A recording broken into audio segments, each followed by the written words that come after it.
Hello friends, welcome to our YouTube channel study tech by Das sir. आज आम channel माध्यम गोटे वर्किंग इन इंटरव्यू से डिस्कसन करवा जहाँ आमर आसी गवर्नमेंट हायर सेकेंडरी स्कूल्स मोचा बाहाल यहाँ आपंकर संबलपुर जिलार यहाँ आसी देखीदे पार। ये तार मेल आईटी अच्छी मोचा बाहाल मेल आईटी अच्छी देखीदे ये पारे।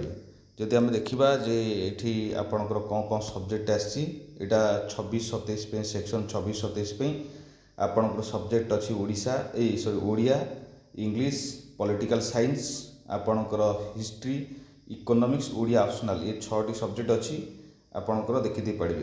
को मैंने अप्लाई करेंगे जो मैंने रिटायर्ड गवर्नमेंट लेक्चर थे कि नॉन गवर्नमेंट थे से 64 वर्ष बयस भितर होता से अप्लाई करेंगे कि जो मैंने फ्रेशर मिनिमम 50% मार्क रखि थे मास्टर डिग्री से ही अप्लाई करेंगे।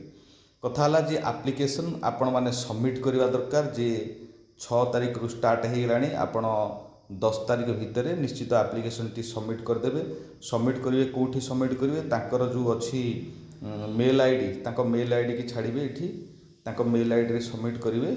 मेल आईडी सबमिट करेंगे जदि अलग कौन डिटेल्स जानापी चाहूँगी ताहले ये फोन नंबर आपण मैंने कॉल करदे पारे। आपणकर भेरिफिकेशन बा इंटरव्यू हम 12 तारिख हम 7:30 हम आपणकर वेटेज मार्क जो मैंने कैंडिडेट थे बीड कैंडिडेट थे टीचिंग एक्सपीरियंस थी पीजीटीसीएस समस्त कोर्स थी से टिके एक्स्ट्रा वेटेज रहा कथा।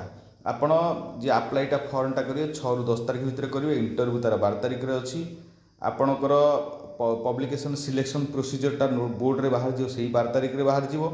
आपणकर ऑर्डर दिज्व 16 तारिख रे ऑर्डर दिज्व आपड़ 17 तारिख रे जाके जॉइन हेबे। कि कथा है जे पर क्लास को आपण 500 टका पाइबे। आपण मैक्सिमम क्लास गोटे मासरे आपण 50टा दिज्व या अर्थ आपण को मैक्सिमम 20,000 टंका रेमुनेशन दिज्व से अनुसार जाकि आपण माने जॉइनिंग करेंगे। 9 मासर जॉइनिंग जदि आपण माने भल स्कोरिंग कले बा भल डेडिकेशन देले ताहले हुए तो आर पाली आपण मानकु सिलेक्शन करिवार से मानकर किछि असुविधा हबो नाही। रहिले धन्यवाद, थैंक यू। आपण माने चैनल सहित जोड़ी होकर रही था जे कौन नोटिफिकेशन आसीबो निश्चित चैनल माध्यम रे आमे माने अपलोड करिबा। रहिले धन्यवाद।